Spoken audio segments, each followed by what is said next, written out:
Hello, everyone, and welcome back to Philosophy Now. In today's episode, we're journeying into the life and philosophy of one of the most influential thinkers in human history. If you've been following our series, we've already delved into the enigmatic Heraclitus, the probing Socrates, and the visionary Plato. Now we turn to Plato's star pupil, who would go on to chart a new course in nearly every field of inquiry, from biology and logic to ethics and politics. Aristotle's mind was hyper-focused of empirical observation and abstract thought. He laid the foundation for Western sciences, shaped medieval and Islamic scholarship, and remains a reference point in contemporary philosophy and science. Let's explore his life story, the intellectual climate of 4th century BCE Greece, and the breadth of his enduring legacy. Buckle up. This is going to be a deep and fascinating dive.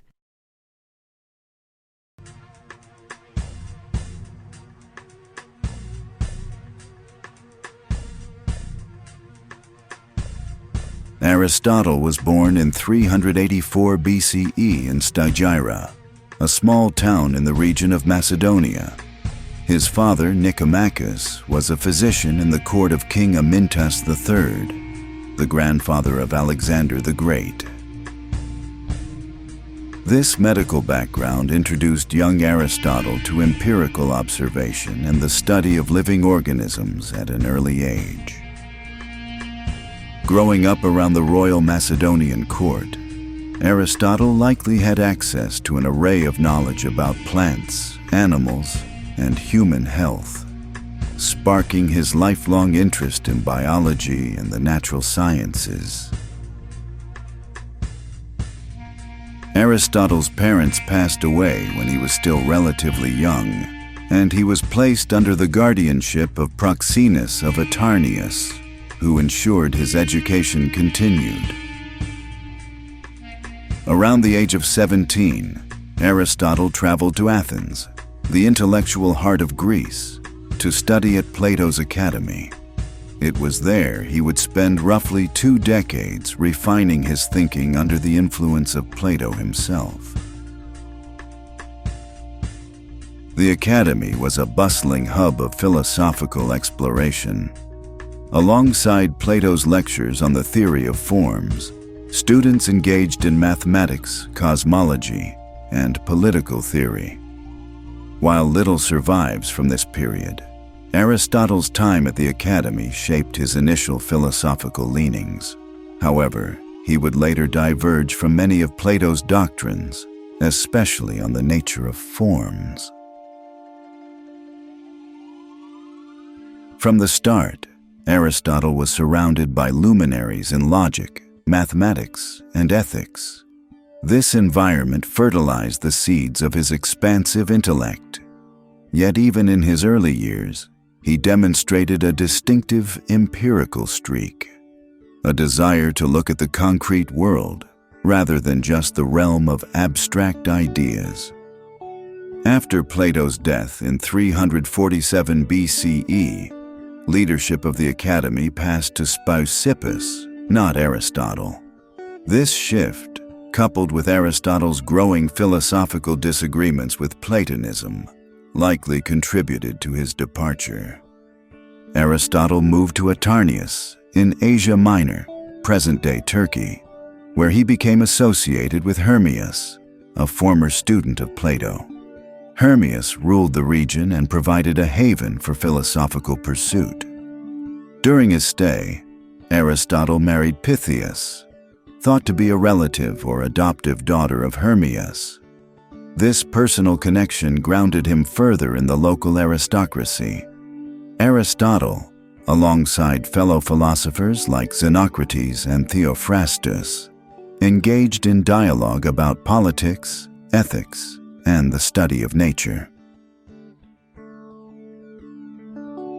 Some of Aristotle's early biological investigations might have taken shape here, given the region's diverse flora and fauna. On the island of Lesbos, Aristotle's natural investigations deepened. He studied marine life extensively, observing fish and invertebrates in coastal waters. Another of Plato's disciples, Theophrastus, was also fascinated by the natural world. Together, they embarked on a systematic study of plants and animals, efforts that presaged the birth of modern biology. Around 343/342 BCE, Aristotle was invited to return to the Macedonian court to tutor the young Prince Alexander, the future Alexander the Great. Under Aristotle's guidance, Alexander supposedly studied ethics, politics, geography, and medicine. Although details are scarce, legends suggest that Aristotle's tutorship instilled a lifelong appreciation for Greek culture in Alexander. Aristotle's ties to Alexander's father, King Philip II, also placed him at the center of Macedonian power. This courtly environment exposed him to realpolitik, an influence seen later in his work on politics and rhetoric. During these travels, Aristotle's philosophy matured from Plato's abstract idealism into a more grounded, observational, and analytical approach. By the time he returned to Athens in the mid-300s BCE, he was ready to found his own school and carve out a legacy distinct from his teachers. In 335 BCE, after Alexander conquered Athens, Aristotle returned to the city under relatively favorable conditions for a Macedonian. He set up his school, the Lyceum, in a gymnasium named for Apollo Lycaeus. The Lyceum students were often called peripatetics, from the Greek word peripatein, to walk around, referencing Aristotle's habit of strolling about while teaching.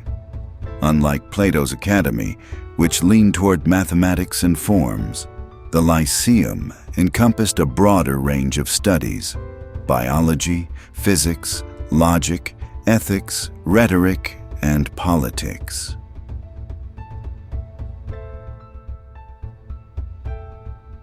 Imagine a bustling scholarly community with daily lectures, discussions in shaded colonnades, dissected animals for biology demonstrations, and lively debates on the best form of government.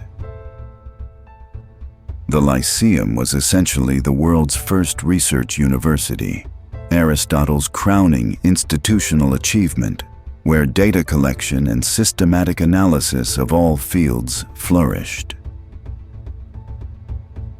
Aristotle's written output is colossal, though much of what remains are lecture notes or texts possibly compiled by later editors. Let's highlight some areas of his massive body of work. Now, let's dig into Aristotle's major contributions across different areas of philosophy. And keep in mind that he didn't just dabble in these subjects. He helped lay the foundation for them all. First up is logic, often grouped under what later writers called the organon. Aristotle essentially invented formal logic, especially in works like his categories, on interpretation, and prior analytics.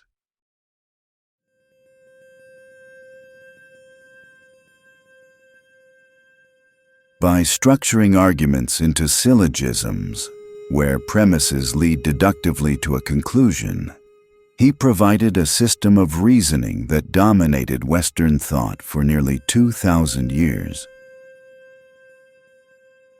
deeply influencing both medieval scholasticism and Islamic philosophy. For that long stretch of time, if you were studying valid reasoning, odds are you were using a playbook rooted in Aristotle's logical writings.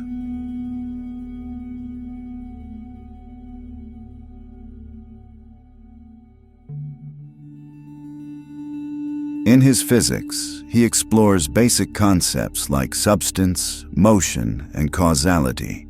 He's the one who famously put forward the four causes. Then, in works like History of Animals and On the Parts of Animals, he's practically an early biologist, systematically observing and classifying living species. Meanwhile, in astronomy and cosmology, Aristotle proposed a geocentric universe with Earth at the center, enclosed by celestial spheres. Even though that idea lasted until the Copernican revolution challenged it, it gives us a sense of how influential he was for centuries on end. We move now to metaphysics, often considered the centerpiece of Aristotle's philosophy. He called it the study of being qua being, basically the nature of existence. Though the label metaphysics was actually given posthumously, it fits perfectly. Here, Aristotle sets himself apart from Plato by placing the forms, or essential natures, within substances themselves, rather than in some separate realm. That's a huge shift. It makes the real world, this tangible world around us, where form and matter unite. Then we have ethics and politics, where Aristotle's personal stamp on moral and civic life remains firmly with us. His Nicomachean Ethics, named for his son Nicomachus, by the way, spells out the doctrine of the golden mean, highlighting virtue as the middle path between two extremes. So if you're talking about courage, for instance, it's somewhere between cowardice and recklessness. He also tackled the best ways to structure a community in his Politics, analyzing different constitutions and how they serve, or fail, citizens. Underneath it all, Aristotle used the concept of eudaimonia, which we often translate as flourishing or happiness, to describe the ultimate goal of life, achieved by developing a rational, virtuous character.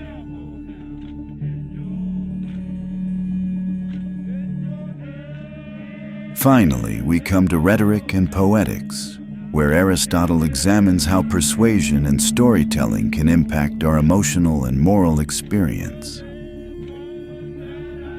In his rhetoric, he breaks down how to be persuasive, reminding us that logic, logos, credibility, ethos, and emotion, pathos, all matter. And in poetics, he zeroes in on drama, especially tragedy, defining concepts like catharsis, explaining how a good plot should be structured, and describing the role of the tragic hero.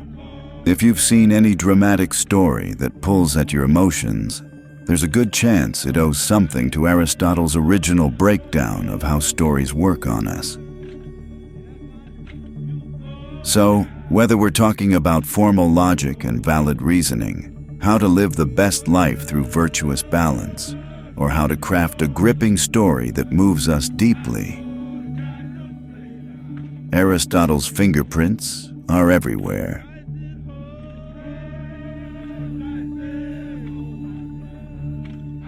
Over 2 millennia later, we're still arguing with, building on, and refining what he set down.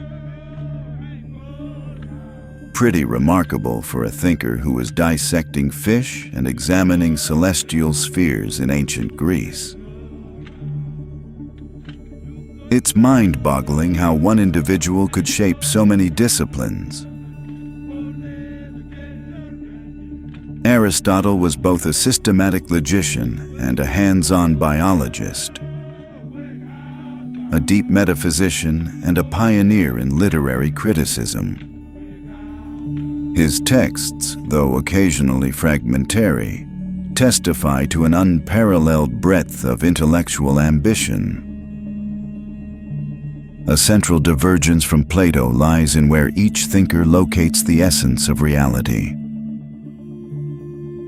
For Plato, eternal forms existed in a transcendent realm. For Aristotle, form is intimately united with matter in each object. No separate realm required. This shift from heavenly perfection to tangible embodiment underscores Aristotle's empirical leanings. Aristotle's concept that every physical entity is composed of matter and form, rather than a perfect blueprint existing beyond the physical, the form is realized within the substance. Rejecting Plato's notion that knowledge is a recollection of the forms, Aristotle insisted we gain knowledge primarily through sense experience and rational abstraction. Plato emphasized innate knowledge of the forms, with the senses providing only imperfect copies. Replace forms with genes, and we see yet another example of Plato's ability to illuminate the unseen. Aristotle believed the mind starts as a blank slate and acquires concepts through observation, induction, and reasoning. So life experiences shape us, not something mysterious, innate like forms.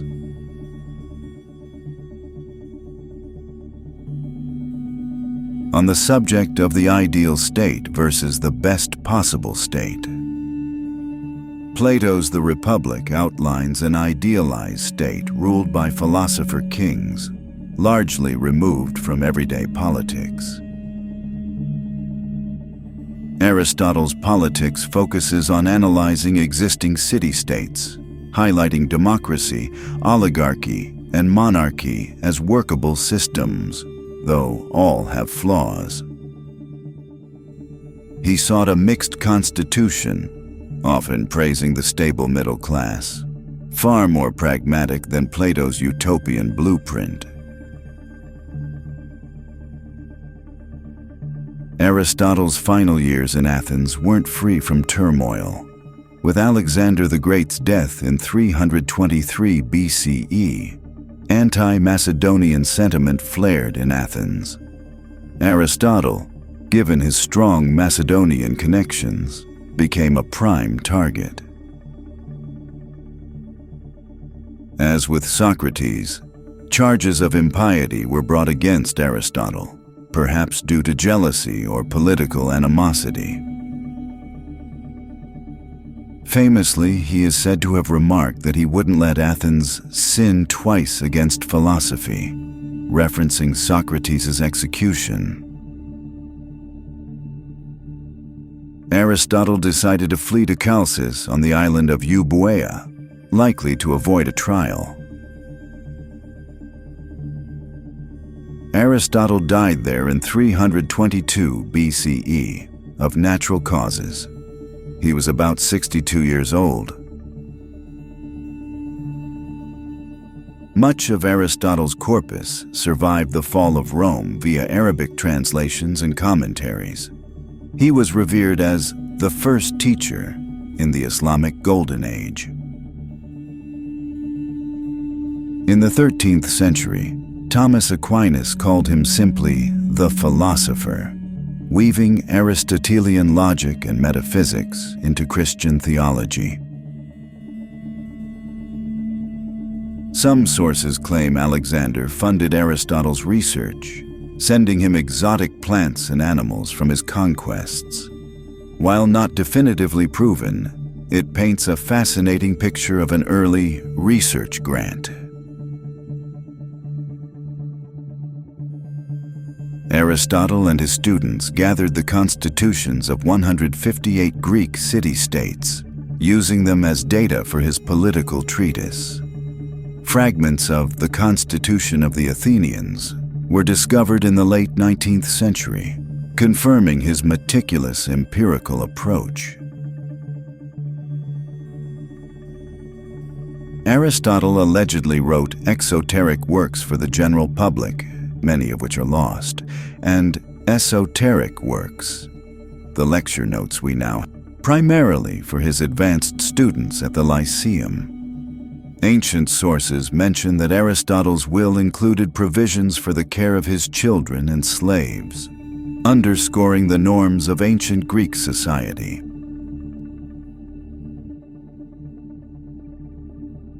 Let's listen into how Aristotle's lectures at Lyceum may have sounded like 2,500 years ago. Good morning, my eager minds.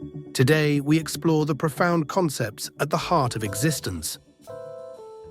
Matter and form. These are fundamental to understanding not only philosophy, but the very nature of the world around us. Let us begin simply. Everything you see, touch, or sense around you consists of matter. Matter, my students, is potentiality itself. Imagine clay. Simple, shapeless clay. This clay holds infinite possibilities. It can become a pot, a statue, even a vessel for water. But until it is shaped, it remains mere potential. Now, what transforms this potential into reality?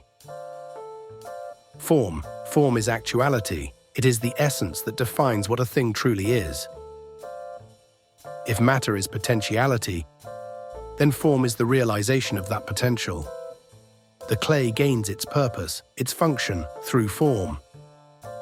The potter, using reason and skill, imposes form upon matter, creating something defined and useful from mere possibility. Consider a statue crafted by an artisan. What makes it a statue? Not simply the marble from which it is carved, but the intentional design that the sculptor imparts. Without this design, this purpose, it remains only a lump of marble. The statue's form is its essence, what it fundamentally is meant to be. It defines its identity, its very nature. You might then ask, what of living beings? Excellent question. Consider an oak tree. Its matter is the seed, the soil, and water, mere possibilities. But the form of the oak tree is contained within the seed itself, guiding it to grow and realize its full potential as a mighty tree. Thus, form governs and directs the development of matter toward its ultimate purpose. This interplay of matter and form is crucial. It is evident in everything, from the humblest pebble to the stars themselves. Matter without form is chaos, undirected potential.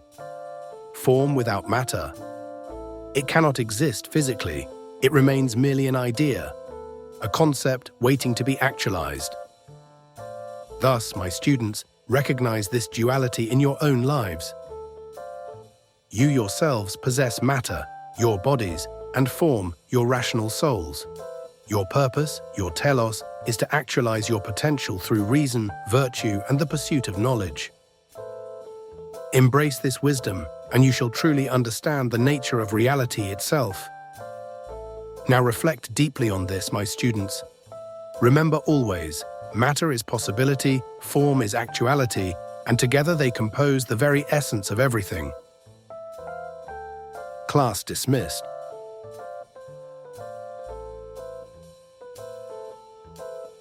Thank you for joining me for this extended, in-depth look at Aristotle.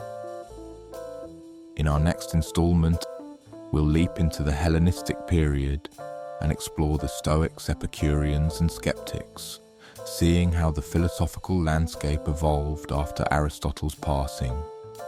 If you found this episode enlightening, please subscribe, leave a review, and share it with your fellow seekers of knowledge. Until next time, remember Aristotle's guiding principle. All men by nature desire to know.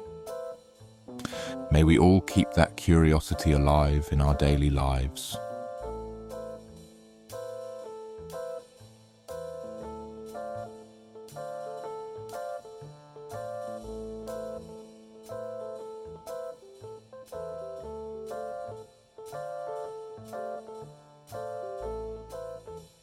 Some sources claim Alexander funded Aristotle's research, sending him exotic plants and animals from his conquests. While not definitively proven, it paints a fascinating picture of an early research grant. Aristotle and his students gathered the constitutions of 158 Greek city-states, using them as data for his political treatise. Fragments of the Constitution of the Athenians were discovered in the late 19th century, confirming his meticulous empirical approach. Aristotle allegedly wrote exoteric works for the general public, many of which are lost, and esoteric works, the lecture notes we now have, primarily for his advanced students at the Lyceum. Ancient sources mention that Aristotle's will included provisions for the care of his children and slaves, underscoring the norms of ancient Greek society.